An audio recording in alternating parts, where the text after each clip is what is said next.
할렐루야.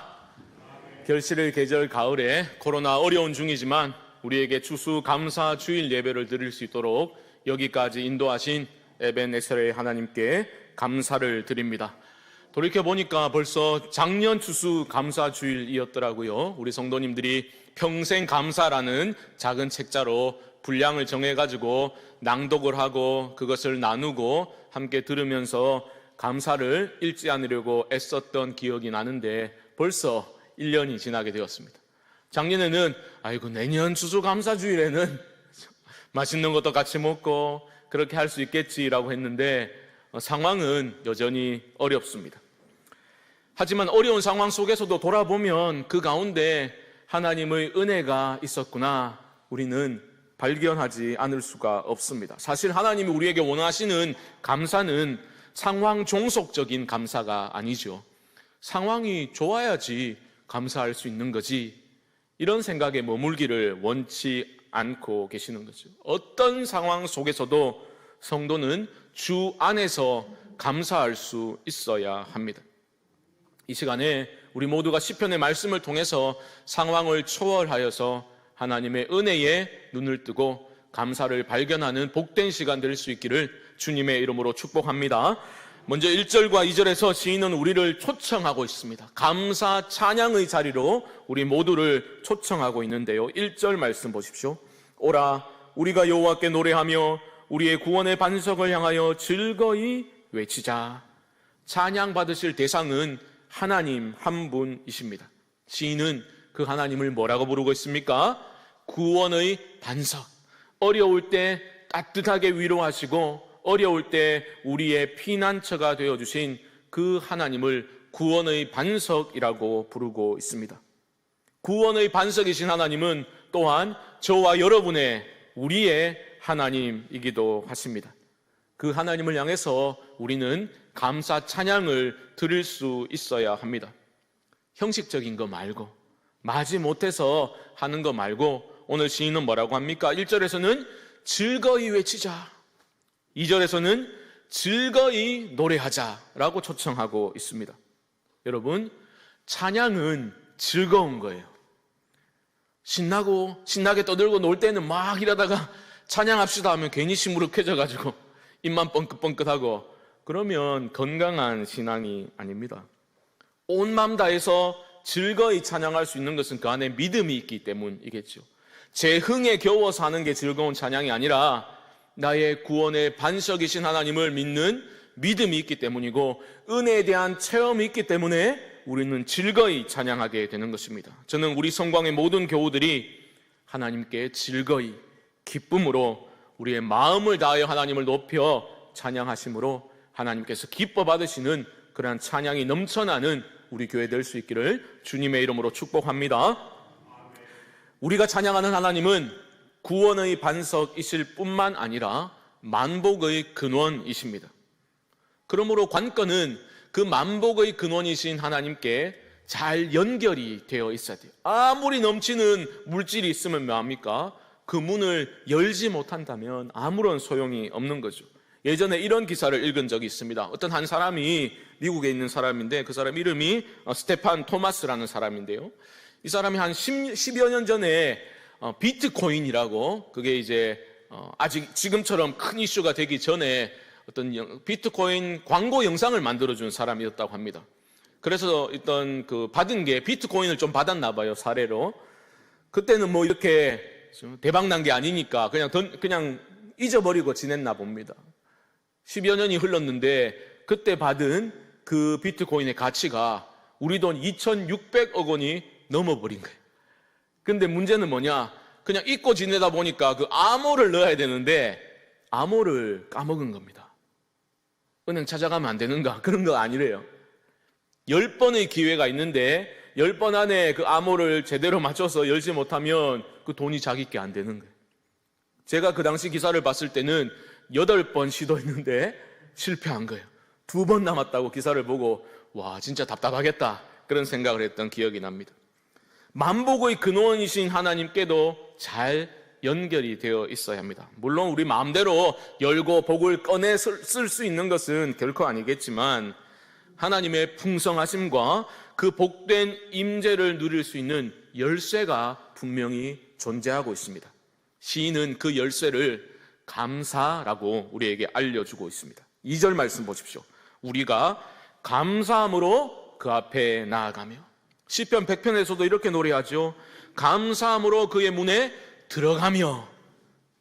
감사로 그 문을 열고 만복의 근원이신 하나님께 들어가게 되는 겁니다. 감사가 행복의 열쇠인 이유가 바로 여기에 있죠. 바울은 빌립보서에서 놀라운 신앙의 고백을 하고 있는데요. 빌립보서 4장 6절 말씀 보여주십시오. 제가 읽습니다. 아무것도 염려하지 말고 다만 모든 일에 기도와 간구로 너희 구할 것을 감사함으로 하나님께 아뢰라. 성도는 하나님께 아뢰되 감사함으로 아뢰는 사람입니다. 사랑하는 성도 여러분, 지금 코로나 때문에 아니면 여러분 삶의 여러 가지 문제들 때문에 어려운 시기일 수 있겠지만 그럴 때일수록 신실하신 하나님을 의지하는 마음으로 기도하실 수 있기를 바랍니다. 기도하시되 감사함으로 내 삶을 붙들고 계시는 하나님을 신뢰하는 믿음을 가지고 감사함으로 기도하심으로 말미암아 그 만복의 근원이신 하나님께 연결되어 여러분 삶이 감사로 충만한 삶으로 변할 수 있게 되기를 주님의 이름으로 축복합니다. 성령 충만은 감사 충만입니다. 이 말은 생각할수록 맞는 말인 것 같아요. 하나님의 임재를 경험하며 살아가는 복된 사람의 삶은 감사로 충만합니다. 감사할 거리가 있어야 감사하지. 이런 불평의 소리를 과감히 여러분 뿌리치시고 감사의 제목을 힘써 찾으셔야 합니다. 발견해야 합니다. 오늘 시편 3절로 5절에서 시인은 우리가 감사 찬양해야 될 이유들이 있다라고 그 이유를 우리에게 알려주고 있습니다. 잘 보셔야 되는데요. 지금 시인이 우리가 감사할 수 있는 것은, 감사 찬양할 수 있는 것은 하나님이 내게 무엇인가를 해 주셨기 때문이다라고 먼저 말하지 않습니다. 왜 감사 찬양해야 되는가? 3절의 히브리어 원어를 보면 왜냐하면이라는 접속사로 시작되고 있는데요. 찬양을 해야 되는 이유가 뭡니까? 왜냐하면 3절 보십시오. 여호와는 크신 하나님이시요 모든 신들보다 크신 왕이시기 때문이로다. 이게 우리 감사 찬양의 근본적인 이유입니다. 여러분, 우리가 은혜를 제대로 받아야 하나님께 진심으로 감사 찬양할 수 있죠. 은혜는 언제 임하게 됩니까? 은혜는 나의 작음을 알고 그분의 크심을 깨닫게 될 때 임하는 것이 은혜입니다. 나의 작음만 깨달아서는 안 돼요. 그러면 허무주의자가 될 수 있고 절망에 빠질 수 있고 실패주의자, 패배주의자로 살아갈 수밖에 없습니다. 하지만 나의 작음뿐만 아니라 그분의 크심을 깨닫게 되면 우리는 소망 가운데 감사를 회복할 수 있게 됩니다. 시인은 이게 우리 감사 찬양의 이유다라고 먼저 말하고 있습니다. 하나님은 크신 하나님이시고 모든 신들보다 크신 왕이시기 때문이다 라고 말하고 있는 것입니다. 이어지는 4절과 5절도 마찬가지입니다. 4절 말씀 보십시오. 땅의 깊은 곳이 그의 손안에 있으며 산들의 높은 곳도 그의 것이로다. 천지 만물이 우리 창조주 하나님이 지으셨다. 5절도 마찬가지입니다. 바다도 그의 것이라 그가 만드셨고 육지도 그의 손이 지으셨도다. 종합해보면 천지 만물을 창조하신 그 창조주 하나님이 우리 하나님이시기 때문에 감사 찬양해야 한다. 이것이 바로 피조물의 마땅한 반응이다라고 시인은 우리에게 가르쳐주고 있는 것입니다. 얼마 전에 우리는 후반기 특별 새벽기도회를 진행하였지요. 저는 그때 헌신이라는 주제로 말씀을 전하면서 제가 여러 차례 반복한 것이 바로 이 점이었습니다. 우리가 어떻게 헌신할 수 있습니까? 하나님을 하나님으로 만나게 될 때 우리는 헌신할 수 있는 거예요. 왜요? 하나님을 하나님으로 만나게 되면 우리 안에 필연적으로 회복되는 것이 바로 경외심입니다. 하나님을 경외하게 되고 두려웠고 떨림으로 하나님을 사랑하고 헌신하는 자리로 나아가게 되는 것입니다. 어쨌든 여러분 꼭 기억하십시오. 단순히 내 문제가 해결된 것으로 인하여서 감사 찬양하겠다라는 그것을, 그 생각을 여러분 넘어서셔야 합니다. 뛰어넘어야 합니다. 상황 종속적인 감사를 뛰어넘으실 수 있기를 바랍니다. 그 무엇보다 하나님의 하나님 되심으로 인하여 감사 찬양하실 수 있기를 바랍니다. 그것이 중요합니다. 6절과 7절에서 시인은 그 크신 하나님 제대로 만나게 되면 하나님을 경배하는 것이 마땅하다라고 말하면서 성도들을 경배의 자리로 또한 초청하고 있습니다. 나의 작음과 하나님의 크심을 깨닫게 되면 우리는 하나님을 경배하게 되겠지요. 6절 말씀을 보십시오. 오라 우리가 굽혀 경배하며 우리를 지으신 여호와 앞에 무릎을 꿇자. 이 짧은 구절에 우리가 하나님에 대한 경배의 태도가 무엇인지를 가르쳐주고 있습니다. 우리가 굽혀 경배하며 무릎을 꿇자. 경배의 태도는 어떠해야 됩니까? 바로 겸손입니다. 겸손. 하나님을 하나님으로 만나면 겸손해질 수밖에 없는 거죠. 여러분, 목을 뻣뻣이 세우고 꼿꼿한 자세를 유지하는 것, 하나님 앞에서 그러는 것은 큰 잘못입니다.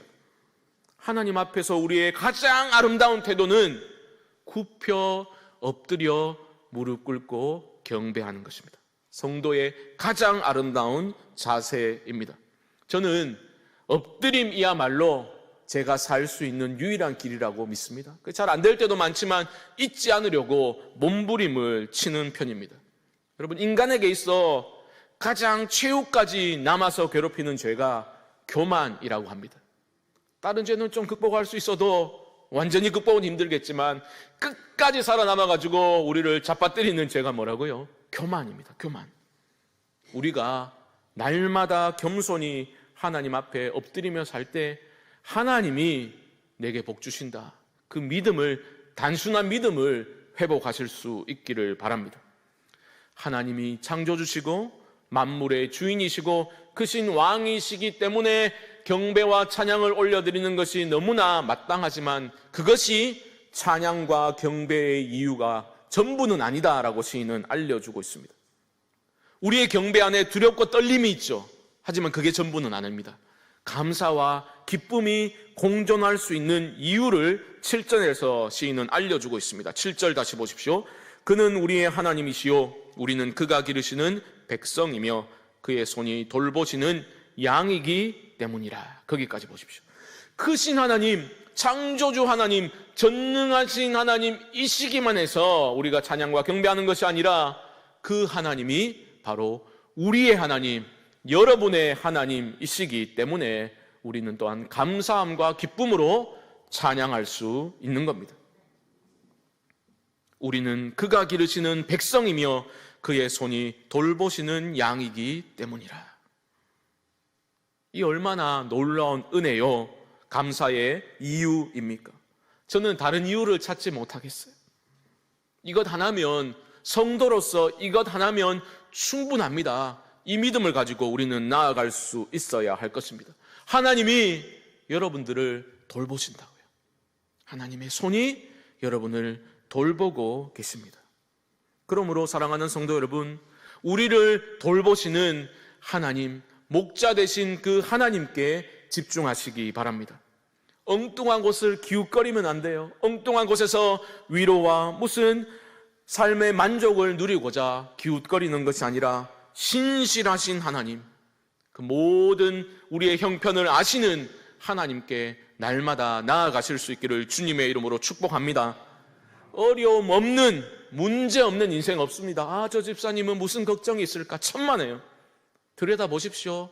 저마다 말할 수 없는 가정의 문제와 자녀의 문제와 여러 가지 문제를 안고 살아갑니다. 문제 없는 인생은 없습니다. 하지만 성도는, 하나님의 자녀는 그 문제를 우리를 돌보시는 하나님께 맡길 수 있잖아요. 나의 전부를 하나님께 맡길 수 있습니다. 우리가 목자이신 하나님을 신뢰하는 믿음 가지고 나의 문제를, 내 마음을 토하며 하나님께 맡겨드릴 때에 우리의 슬픔이 변하여 기쁨이 되고 우리의 두려움이 변하여 담대함으로 살아갈 수 있도록 하나님이 힘 주실 줄 믿습니다.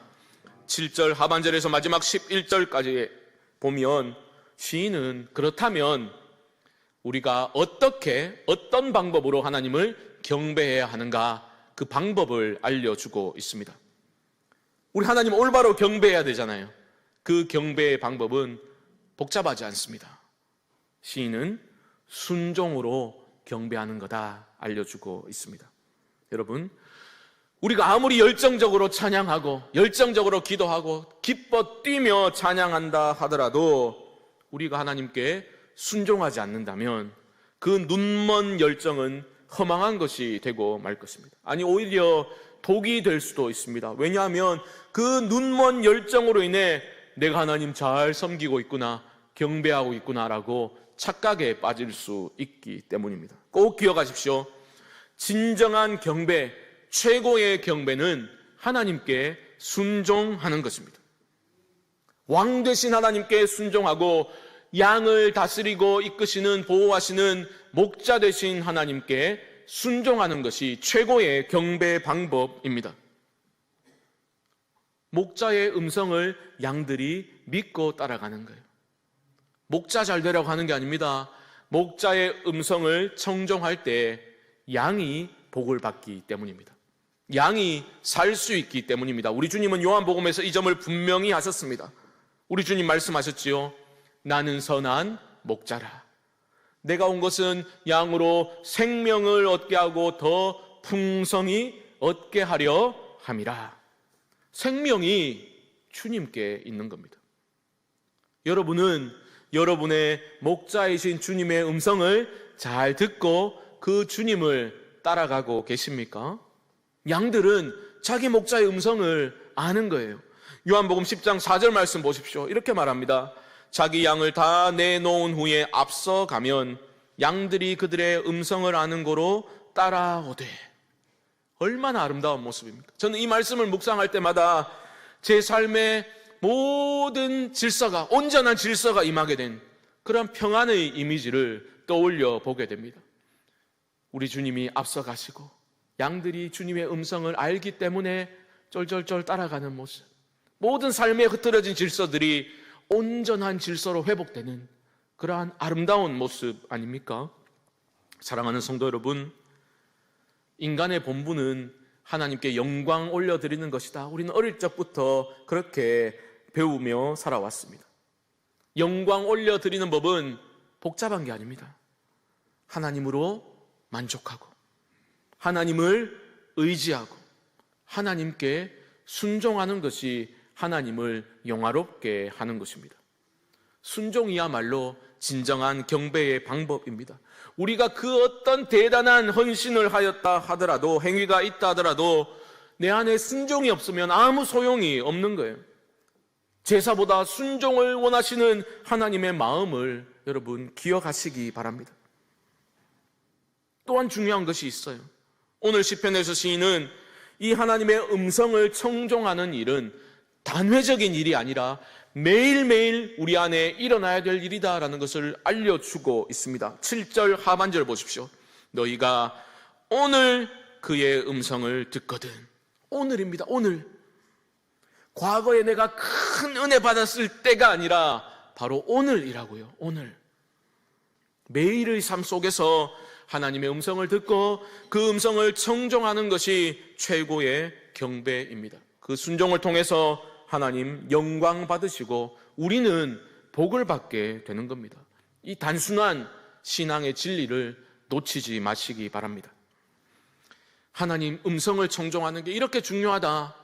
시인은 과거에 참 안타까운 아픈 역사를 끄집어 내므로써 또한 설명하고 있습니다. 바로 출애굽한 직후에 그들의 조상들이 불순종했던 그런 이야기를 회상하며 설명하고 있는데요. 8절 말씀 보십시오. 너희는 무리바에서와 같이 또 광야의 마사에서 지냈던 날과 같이 너희 마음을 완악하게 하지 말지어다. 마음을 완악하게 하면 안 되는 거예요. 그들은 마사와 무리바에서 감사하지 못하고 마음을 완악하게 하면서 하나님을 향하여 원망과 불평을 쏟아냈습니다. 마실 물이 없다고 그들은 하나님의 음성 듣지 않고 사탄의 음성에 굴복하고 욕망의 소리에 넘어가서 하나님을 원망했습니다. 그들이 뭐라 말했습니까? 하나님이 도대체 우리 중에 계시기는 한 건가? 하나님이 우리에게 신경 쓰시기는 하는 건가? 하나님을 의심하고 원망 불평을 쏟아냈습니다. 9절 말씀 보십시오. 그때에 너희 조상들이 내가 행한 일을 보고서도 나를 시험하고 조사하였도다. 그들은 기적을 경험했던 사람들이에요. 홍해가 그들 눈앞에서 갈라지는 것을 경험했고 마른 땅처럼 건너는 하나님이 그들을 위해서 무엇을 행하셨는지 보았던 사람들입니다. 그런데 현실의 어려운 상황에 매몰되어서 싹 다 잊어버리고서 하나님을 원망하고 의심하고 불평하고 있는 것입니다. 여러분, 감사와 원망은 공통점이 있어요. 뭔지 아십니까? 전염이 잘 된다는 겁니다. 전염이 잘 돼요. 감사도 전염되고 원망도 전염됩니다. 저는 지난 월요일 새벽부터 아주 특권을 누렸습니다. 우리 성도님들이 내 생에 70가지 감사 제목 책자 제출하신 것을 새벽부터 한 권씩 읽어나가면서 한 권 끝날 때마다 안수기도하는 마음으로 책자에 손을 얹고 축복 기도를 하였습니다. 제가 읽어나가다 보니까 우리 성도님들이 다 감사해서 다 일이 내가 원하는 대로 술술 잘 풀려서 감사하신 게 아니었습니다. 어려운 중에도 정말 감사를 읽지 않으려고 애쓰는 그 애씀이 그 책자를 읽을 때 너무나 느껴져서 어떤 감사 제목에는 저도 한참 동안 머무르면서 같이 기도하기도 했습니다. 이런 게 공통점이에요. 이루어 주실 줄을 믿고 감사. 이루어 주시지 않았다는 거예요. 여전히 삶은 암담하고 불확실하고 여전히 문제는 해결될 기미도 보이지 않는 그런 상황에서 이루어 주실 줄 믿고 감사. 그만큼 상황은 힘들다는 의미입니다. 그럼에도 불구하고 하나님을 신뢰하는 거죠.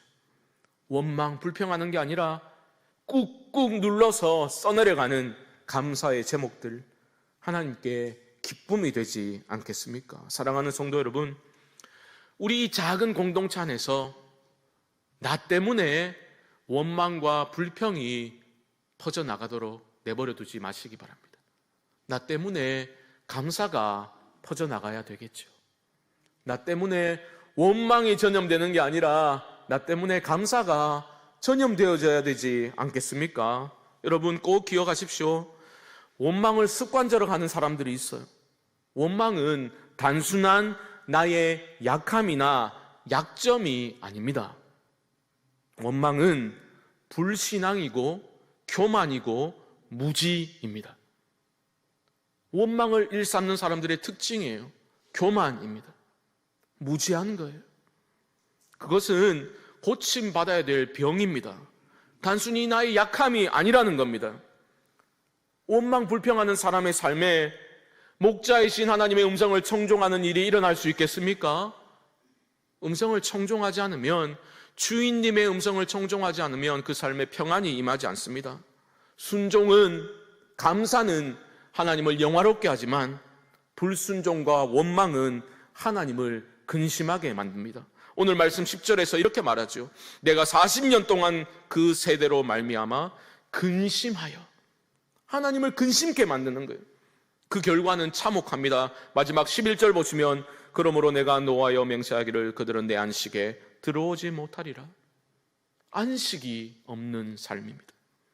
말씀을 정리해 보겠습니다. 사랑하는 성도 여러분, 오늘 시편 말씀을 통해서 여러분들의 삶에 하나님의 크심을 발견하여서 크신 하나님께 전심으로 찬양하실 수 있기를 주님의 이름으로 축복합니다. 우리의 감사는 복의 근원이신 하나님께 나아갈 수 있는 암호요, 열 수 있는 열쇠입니다. 여러분, 하나님의 임재를 가장 빨리 경험할 수 있는 통로가 바로 감사입니다. 여러분, 감사해 보십시오. 나와 함께 하시는 하나님을 경험하게 되실 겁니다. 그리고 왕 되신 하나님을 향한 온전한 신뢰를 가지고 하나님을 즐거이 높여 찬양하시기 바랍니다. 또한 겸손히 몸을 굽혀 그분 앞에 엎드려 무릎을 꿇고 순종으로 경배하시기 바랍니다. 온전한 순종을 통해서 우리가 하나님을 경배하되 단회적인 일이 아니라 너희가 오늘 그의 음성을 듣거든. 오늘임을 기억하십시오. 바로 지금 여기에서 매일매일 순간순간 목자 되신 주님의 음성을 청종하심으로 하나님을 영화롭게 할 뿐만 아니라 여러분들의 삶에 참으로 복된 일이 많이 일어날 수 있게 되기를 주님의 이름으로 간절히 축원드립니다.